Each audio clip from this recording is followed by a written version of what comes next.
19일 앞으로 다가온 총선 후보 등록이 조금 전 저녁 6시에 끝이 났습니다. 중앙선거관리위원회 취재기자가 연결돼 있는데요. 자, 최재현 기자. 후보 등록이 끝났으니까요. 이번 총선의 경쟁률 나왔습니까? 네, 아직 최종 등록 현황이 나오진 않았습니다. 선관위가 조금 전 오후 7시에 발표한 집계 자료를 기준으로 말씀드리면요. 현재까지 모두 1,052명이 지역구 후보로 등록을 해서 경쟁률은 4.2대 1을 기록하고 있습니다. 선관위가 최종 현황을 집계 중인 만큼 이 경쟁률은 좀 더 올라갈 수 있습니다. 네, 그럼 후보들의 통계도 잠정적으로는 나와 있겠군요. 네, 그렇습니다. 현재까지 집계된 바로는 후보자 10명 가운데 8명이 남성입니다. 연령별로 따졌을 때는 50대에서 60대가 74.9%를 기록하면서 가장 많았습니다. 반면에 20대 후보는 14명에 그쳤습니다. 참고로 지금까지 선거에 가장 많이 출마한 후보는 대구 서구에 출마한 무소속 서중현 후보로 이번이 15번째 선거입니다. 그런가 하면 가장 많은 재산을 신고한 후보는 2,300억 원 넘게 신고한 경기 분당갑의 민주당 김병관 후보입니다. 네, 5, 60대 남성 후보들이 많았군요. 그럼 비례대표 후보를 낸 정당의 숫자도 집계가 됐나요?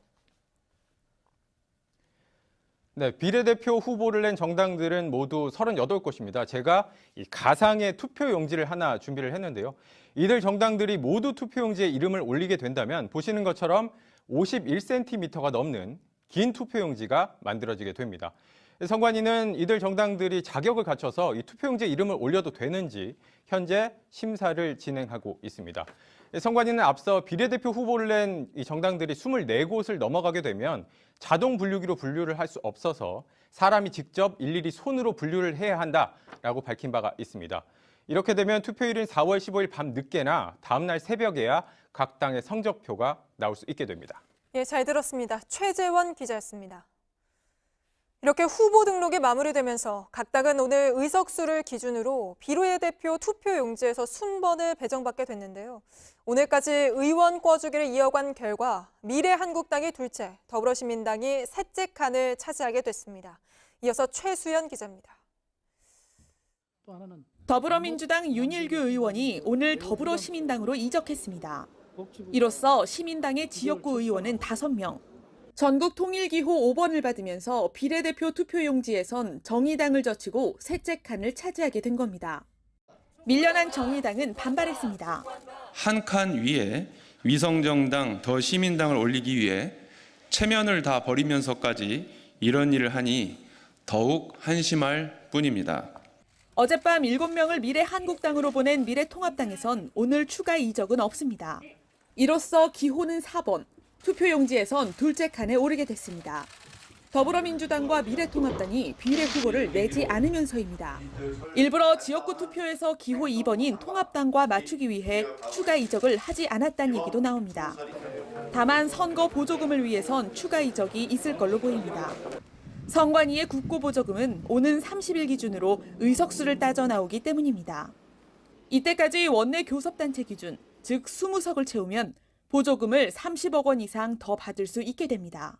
교섭단체 지위를 얻게 되면 이번 총선에서 상당히 여러 가지 유리한 여건 속에서 선거 캠페인을 할 수 있지 않습니까? JTBC 최수연입니다. 이번 총선에서 비례대표 선거에 대한 관심이 큰 건 새 선거법이 적용되면서 정당 득표율이 3%만 되면 의석 서너 개를 얻을 수 있는 길이 열려섭니다. 그런데 군소정당들의 국회 진출을 돕자고 만든 이 법을 현역 그리고 중진 의원들이 재선을 위해 활용한다는 지적이 나옵니다. 정종문 기자입니다. 각 당의 비례대표 후보 1번은 일반적으로 여성 몫입니다. 남성 후보가 받을 수 있는 가장 빠른 번호는 2번인 겁니다. 그런데 우리 공화당의 비례대표 후보 2번은 8선 서청원 의원이, 그리고 친박신당의 2번은 4선 홍문종 의원이 이름을 올렸습니다. 민생당에서도 손학규 상임선거대책위원장이 2번에 올랐다가 비판이 쏟아지자 14번으로 번호를 바꿨습니다. 이전에 했던 말과 다르다는 비판이었습니다. 제가 흔히 얘기하는 대로 공짜로 비례대표 국회의원을 한다 이런 생각 전혀 안 하고 있습니다. 손학규 그런 사람 아닙니다. 중진뿐만 아닙니다. 각 당의 핵심인 20대 국회의원들도 비례대표 후보에 이름을 올려놓고 재선을 노립니다.